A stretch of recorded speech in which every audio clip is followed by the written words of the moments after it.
Alors, bonjour Myriam, ça va bien? Ça va bien, Marie? Alors, merci beaucoup Myriam d'avoir accepté de partager avec nous la septième clé de mon livre Transformer vos épreuves en force, qui est la libération. Alors, je vais te dire pourquoi moi j'avais choisi cette clé-là pour en parler. Parce que pour moi, se libérer complètement de toute charge émotive, de toute négative, évidemment, de toute croyance, ça fait partie d'un processus important pour arriver au bout du chemin d'une transformation. Et puis toi, Myriam, par ton parcours, par ton vécu, je trouvais que tu étais la personne qui incarnait le mieux la libération parce que tu le fais beaucoup par toi-même.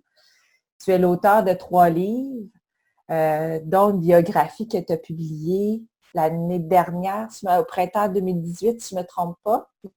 Printemps 2019, oui. 2019, excuse-moi. Oui. Puis, le livre S'accompagner soi-même. Donc, je te laisse nous partager c'est quoi pour toi la libération et puis l'expérience que tu en as vécue. Bien, tu sais, pour moi, la libération, je suis contente que tu utilises ce mot-là sérieusement. La plupart des gens vont utiliser le mot guérison. Puis, je trouve qu'il n'est pas adéquat. Donc, c'est vraiment la libération qui est le bon mot. On utilise encore le mot guérison parce que c'est comme ça qu'on se comprend mieux. Mm-hmm. Ce mot-là, je trouve qu'il crée quelque chose comme d'inatteignable chez les êtres. Parce qu'on ne sait pas comment guérir quelque chose. On n'est pas des médecins de l'âme. On ne sait pas quoi faire avec ce qu'on a été, ce qu'on a fait de nous. Alors que se libérer, c'est comme, moi, l'image qui me vient en tête quand j'entends le mot libération, c'est comme on enlève des vêtements souillés. Oui, c'est ça, des plures d'oignon, hein? C'est ça. Et c'est drôle parce qu'hier, je donnais une formation sur la fin de la souffrance, puis je disais aux gens, tu sais, parce qu'il y a quelqu'un qui me partageait comment que, elle utilisait le terme « on a vomi sur elle ». Tu sais, on lui a dit, on lui a fait des choses, puis pour elle, c'était comme un vêtement. Puis j'ai dit, oui, mais quand toi, tu continues à porter ce vêtement-là, c'est comme si toi, tu continues à vomir dessus parce qu'on a vomi sur toi. Puis à un moment donné, tu te présentes à la face du monde comme quelqu'un qui est souillé, alors que tu peux l'enlever, ce vêtement-là. Ça parle de l'autre. C'est toujours l'autre qui nous présente où elle est, sa limite, d'où elle part. Quand on est en relation, là, c'est un tango, mais chacun part de ses fenêtres, chacun part de ses perceptions, de ses croyances, de tout ce que c'est qui est son monde intérieur pour se dire à l'autre. Puis quand c'est violent, ben c'est que la personne, il y a de la violence à l'intérieur d'elle, c'est pas toi. Exact. Puis moi, oui, j'ai écrit ma biographie. Je l'ai écrite d'une façon assez détachée, je dirais, parce que ça faisait quand même depuis la fin des années 90 que j'avais fait la chronologie. Donc, tu sais, les événements, je suis capable d'en parler d'une façon très, très détachée. Dans le livre Otage du silence, on peut trouver tout le périple que j'ai parcouru. Oui, juste pour mettre en contexte, si certaines personnes ne le savent pas, que tu as fait partie d'une secte ici au Québec de l'âge de 2 ans à 20 ans. Et puis c'est là que tu as beaucoup vécu l'expérience. Oui, puis il faut vraiment préciser que j'ai été donnée à une secte parce que c'est très difficile de choisir. Tu sais, quand tu as 2 ans, tu ne choisis rien. Donc, j'ai été captive pendant 20 ans de ce non-choix-là. Beaucoup, beaucoup de violence, autant physique à différents niveaux que psychologique. Et une violence dont on parle très peu, c'est la violence de l'âme. C'est la violence au niveau des idéaux, des aspirations, de l'intime personnel. Moi, j'appelle ça ton sanctuaire, l'espace où il y a juste toi qui vas. Puis, quand on mêle le religieux, aujourd'hui, c'est la quête spirituelle. Quand on mêle ça avec de l'abus, du pouvoir, du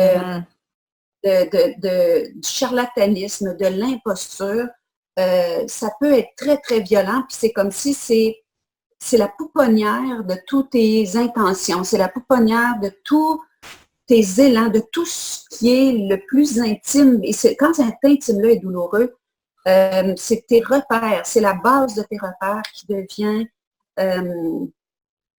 vraiment mêlée, je vais le dire de même. Oui. Venir à la libération, c'est pour moi le chemin de voir que ce que les autres disent de nous parle d'eux, Ce que les gens nous font, ça parle d'eux. C'est au travers de leur fenêtre qu'ils nous voient, puis c'est au travers de leur violence intérieure qu'ils nous voient. Tu sais, justement, parlant de la formation que je donnais hier sur la fin de la souffrance, tu sais, on a fait une activité, puis il y a une personne, elle me dit, ben là, j'ai pas aimé ça parce que telle personne dans le groupe m'ont jugé, puis c'est ça. J'ai dit, OK, on va faire une pause, puis tu vas demander à chaque personne comment ils ont vu cette situation-là. C'était tout le contraire. C'était pas ça. Exact. Donc, là, Fait que ça peut faire le miroir de notre intérieur sur l'autre. Puis des gens qui font beaucoup de violence psychologique et émotionnelle, c'est parce qu'à l'intérieur d'eux, ils ont un c'est ça. profond mal-être. Il est proposé de valider.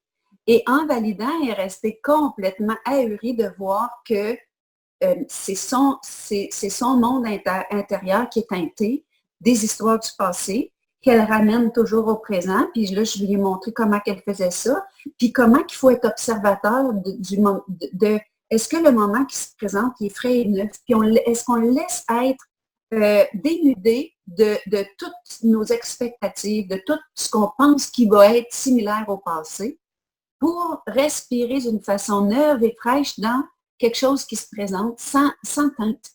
Et tu sais, quand les gens me demandent comment tu as fait pour sortir du pire vers le meilleur, mais c'est qu'à un moment donné, il y a le je, le grand je suis, là, et il y a l'histoire qui s'est déroulée sur la trame, mais ça, c'est en avant.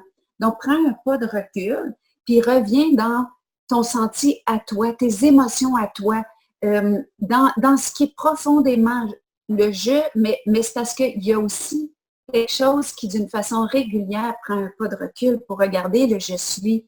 Et ce je suis-là, l'exemple que je donne, ici, j'ai une maison qui est très vitrée.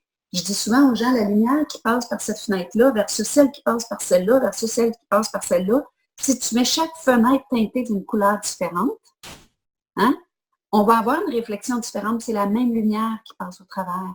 Donc, le je suis, c'est cette espèce d'espace de vie. Hein, on peut l'appeler la vie avec un grand V, qui est universel, mais qui passe au travers de l'organisme ici, puis qui passe au travers de celle qu'on appelle Marie, tu sais, mutuellement. Et cette vie-là, elle observe, elle est en contentement de toutes les couleurs, les teintes, les textures qui se présentent devant elle. Elle s'agrippe à rien. Tu sais, puis c'est d'accepter que ce qui est passé, puis qu'il arrête de nourrir notre présent. Qu'il soit toujours projeté dans l'avenir.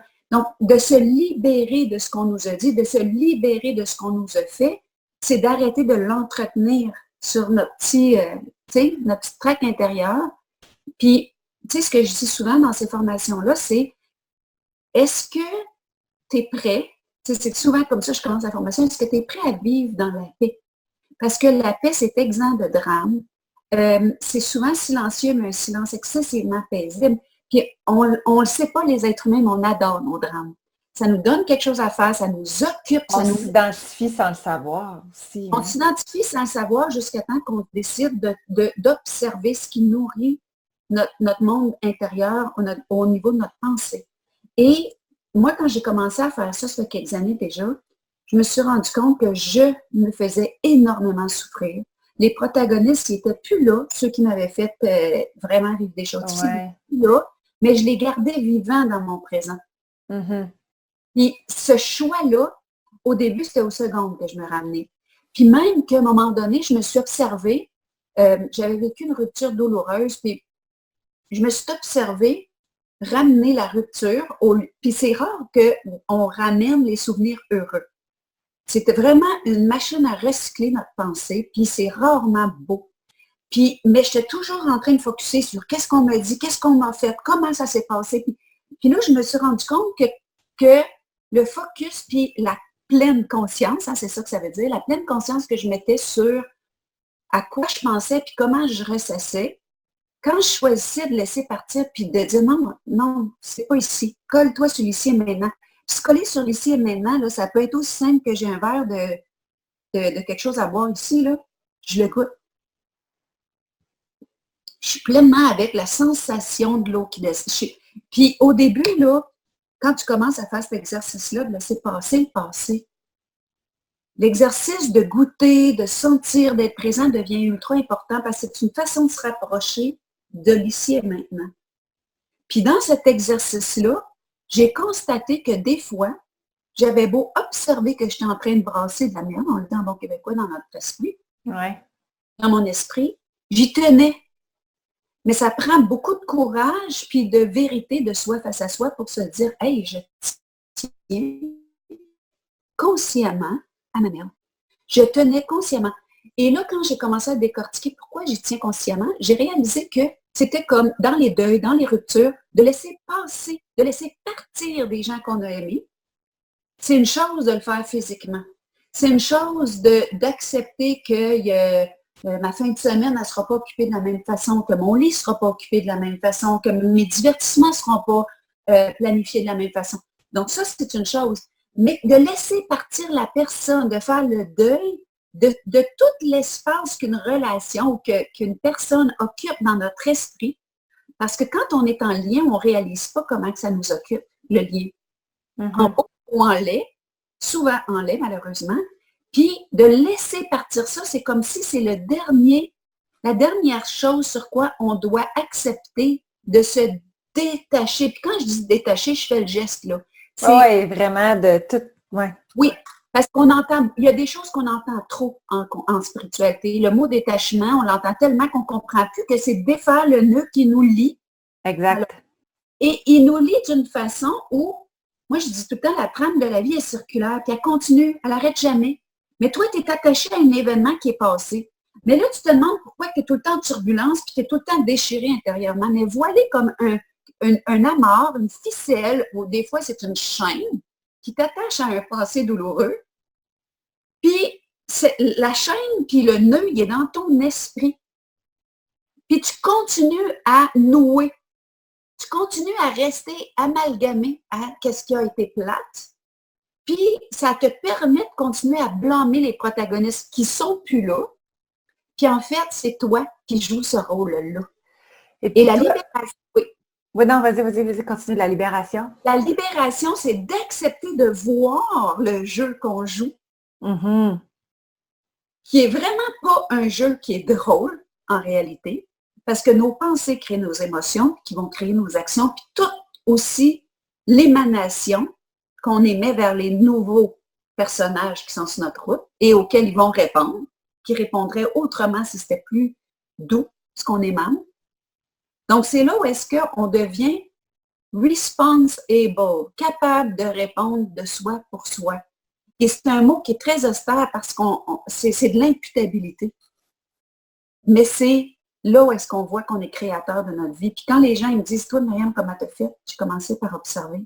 Qu'est-ce que j'entretenais? Et j'ai accepté de défaire les nœuds. C'est ça la libération. Puis les patterns qui sont créés aussi, qu'on crée oui. avec ça. Toi, oui. Myriam, comment tu vois ça, justement?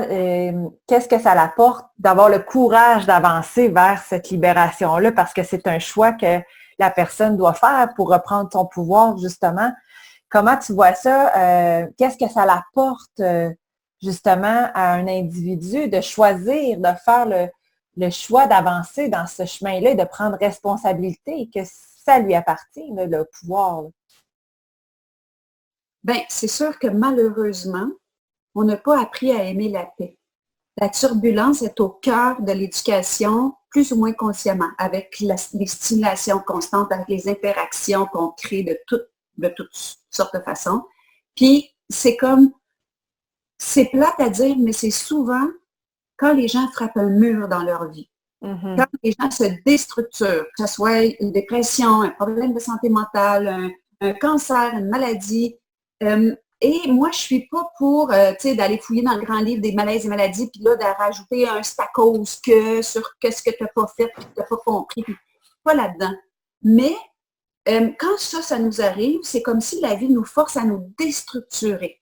Qu'est-ce que je veux dire? C'est que tous les mécanismes, toute la tour d'ivoire qu'on a bâtie autour de soi, on a beau garder nos mécanismes de défense, nos mécanismes de survie en place, puis ça prend beaucoup, beaucoup, beaucoup d'énergie pour faire ça, puis en même temps entretenir toute la merde dans notre tête, puis ça prend tellement une somme considérable d'énergie que c'est souvent dans une dépression, qui est une dépressurisation d'un système qui ne veut plus en prendre, qui n'est plus capable de tenir ensemble tout ce château de cartes-là.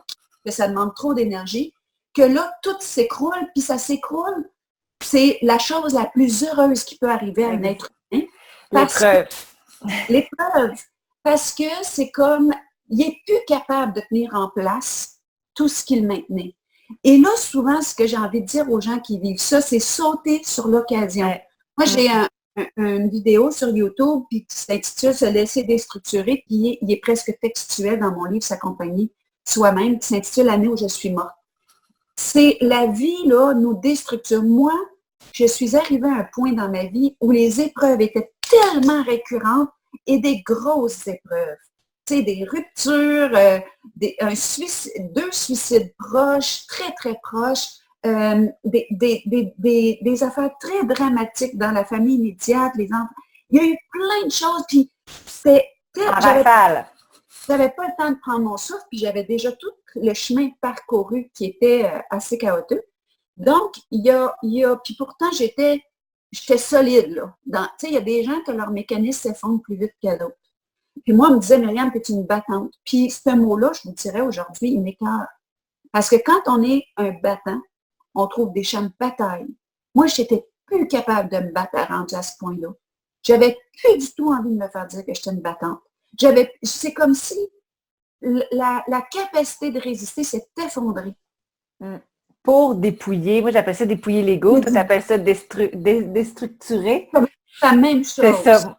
Ouais, t'enlèves les pleurs parce que t'es rendu là. Oui. Et la libération la libération est dans la même teneur, elle est presque un synonyme que ce dépouillement-là, mais la libération, elle arrive quand on décide de s'élever au-dessus de tous ces mécanismes, ce passé-là, cette structure mentale-là, au niveau de ce qu'on appelle la personnalité qui a été bâtie à partir de peur, de crainte, de projection. De croyance, oui.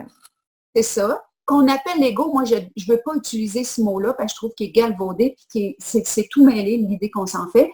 Mais la personnalité qu'on a cru être et de s'élever au-dessus de ça pour s'ouvrir d'une façon complètement, comment je dirais ça, c'est intouché, immaculé, fraîche, neuve, avec un état intérieur d'ouverture, de je ne sais absolument plus rien, de comment je vais me relever, de comment je vais retricoter ce qui va se resolidifier à un moment donné. Mais comme je ne sais plus rien, j'accepte que ce qui a été, je le laisse partir parce que ça ne m'a pas amené là où je voulais aller. Et quand on accepte de s'ouvrir d'une façon fraîche et neuve, ce que je dis souvent, c'est les êtres humains, on a un champ de vision qui est ici, puis si on fait l'effort de se rendre compte qu'il va jusque-là, on a ça comme possible en avant de nous. Mais l'univers, là, ou ce qu'on appelle la vie, ou ce que d'autres vont appeler Dieu, là, qui a créé les multi-univers qu'on découvre toujours qu'il y en a plus, l'immensité des possibles, il est créé. Donc, si je m'ouvre sans laisser mon regard sur l'avenir, sur les possibles, être juste ce que moi je peux m'imaginer, mais que je reste dans le pas de recul en sachant que je suis la vie et que cette vie qui me traverse a tout l'univers des possibles. Donc, elle peut m'amener à des nouvelles compréhensions, à des nouvelles façons d'être. Moi, je me suis installée dans cet espace-là par manque de gaz. Il n'y en avait plus, là. La machine s'est brisée. Puis, je ne dis pas que je suis dans l'état de paix permanente, comme dans ceux qui ont vécu la réalisation du soi, mais je suis là de plus en plus parce que, à force de regarder ton mental se faire aller, il arrive un temps où il est habitué de se faire observer puis il n'aime pas ça. Puis tu l'arrêtes à chaque fois que tu te rends compte qu'il part dans toutes sortes d'affaires. Ce qui fait qu'à un moment donné, c'est comme s'il manque de nourriture. Il s'atrophie lui-même. Donc, c'est comme si ça diminue cette espèce de tourbillon intérieur-là. Puis, ça peut aller relativement vite. Puis là, qu'est-ce qui arrive? C'est que quand ça repart, tu t'en rends compte parce que c'est comme si là, ça devient quelque chose qui est plus aussi normal que qu'est-ce que c'était. Puis dans ton livre, S'accompagner soi-même, est-ce que c'est un peu ça que tu donnes des outils à des gens pour justement avancer dans cette libération-là de façon autonome, si on veut? Là? Ben, le livre S'accompagner soi-même en pleine conscience, le sous-titre, c'est Le grand guide de l'émotion à l'éveil. De l'émotion, pourquoi? Parce que on a été habitué à catégoriser nos émotions comme hideuses, comme laides, comme quelque chose à contrôler, à mater, à refouler, à taire. Alors, donc, c'est souvent dans notre perception, c'est souvent nos zones les plus vulnérables, les plus blessées et c'est aussi les zones que la pensée entretient parce que notre pensée redémarre le système émotionnel en général négatif. Donc, dans ce livre-là, j'explique chaque émotion qui nous traverse, à quoi elle sert, c'est quoi son déclencheur, c'est quoi son sentier spécifique, c'est quoi l'action à poser. Et le filon du livre, c'est comment est-ce qu'on doit s'accompagner en bienveillance. Puis la façon de s'accompagner, si je peux la mettre en 2 mots, c'est de rester présent à ce qui se présente et nous traverse. L'émotion, c'est pas vous qui décidez quand elle vous traverse. C'est la vie qui, dans ce qu'on appelle energy, l'énergie de l'univers, in motion, donc en mouvement à l'intérieur de vous, se déclenche. Et au lieu de la diriger et de la penser et de l'essayer de la contrôler et de la mater, justement, si vous vous mettiez à son écoute, en prenant toujours ce pas de recul, comme si vous étiez assis au pied d'un maître, et que vous étiez complètement attentif à ce maître-là, qui, lui, va vous amener où est-ce qu'il veut vous amener. Mais si vous contrôlez vos émotions, comme bien des guides disent de faire, si vous maîtrisez vos émotions, qui, dans ce cas-ci, veut souvent dire les écraser, mais vous n'êtes pas du tout à leur écoute. Et dans le livre S'accompagner soi-même, je montre comment se mettre à l'écoute, comment avoir l'humilité de se mettre à l'écoute de la vie qui nous traverse par nos événements, par nos émotions, par les choses qui se présentent, par les douleurs qui ne sont pas à aller voir c'est quoi, puis après ça, penser, puis remettre un peu plus la folie du logis en action. Non, je ne dis pas de ne pas faire ça dans un autre temps. Mais au début, couche-toi dans ton malaise. Puis regarde-le, puis sois calme face à où il va te mener. Sois comme curieux de quoi si cette intelligence-là est bien supérieure à la tienne. Puis c'est une façon de s'observer, puis justement d'entamer le chemin de la libération, comme on a dit, Absolument. comme on l'a expliqué. Myriam, merci mille fois. Avant de se quitter, Myriam, la première fois qu'on s'est parlé, tu m'as dit une phrase, je veux dire percutante, que je vais t'inviter à répéter parce que des fois, on vit des épreuves, on vit des chaos dans notre vie, puis on ne sait pas trop pourquoi. Comme on l'a dit, comme tu l'as bien expliqué, c'est une occasion, une opportunité de se libérer de plusieurs couches qu'on a accumulées depuis toujours. Mais il y a une phrase que tu me dis quand on s'était parlé au téléphone. Tu me dis, Maryse, oublie jamais, nos blessures les plus profondes, non, nos blessures du passé sont notre force aujourd'hui. Oui, mais oui. Moi, si je peux parler de tous les reliefs du sentier, ou à peu près, si je peux transmettre quelque chose, une route que j'ai expérimentée, que je n'ai pas apprise, que j'ai expérimentée, mais ça vient de ce que j'ai vécu. Puis tu sais, on parlait de maîtrise de nos émotions, mais quand on est vraiment maître de qui on est, la maîtrise, elle demande d'avoir la connaissance, l'expérience, et là, on est un vrai maître. C'est pas du contrôle. Donc, ben oui. Alors, sur ce, merci beaucoup. Et puis, j'invite tout le monde à suivre Myriam. Je la suis beaucoup sur les vidéos qu'elle fait justement pour amener les gens à découvrir qu'est-ce qui est à l'intérieur d'eux quand il y a une émotion négative qui surmonte. Super atelier que tu as fait hier, comme tu l'expliquais tout à l'heure. J'imagine que tu vas sûrement la redonner. J'ai plusieurs ateliers. J'ai l'atelier Découvrir votre manuel de l'utilisateur qui est en fait, c'est un séminaire de 5 jours. C'est tout le chemin sur les émotions jusqu'à la libération totale. J'ai un atelier sur, justement, guérir ou se libérer. Et hier, c'était la première de l'atelier La fête de souffrance. Donc, j'en ai plusieurs, mais ça, c'est les grands ateliers. Alors, plusieurs outils à découvrir pour se libérer, comme on l'a dit. Alors, oui. Merci Myriam, et puis à très bientôt. Merci. Bye bye, Maurice.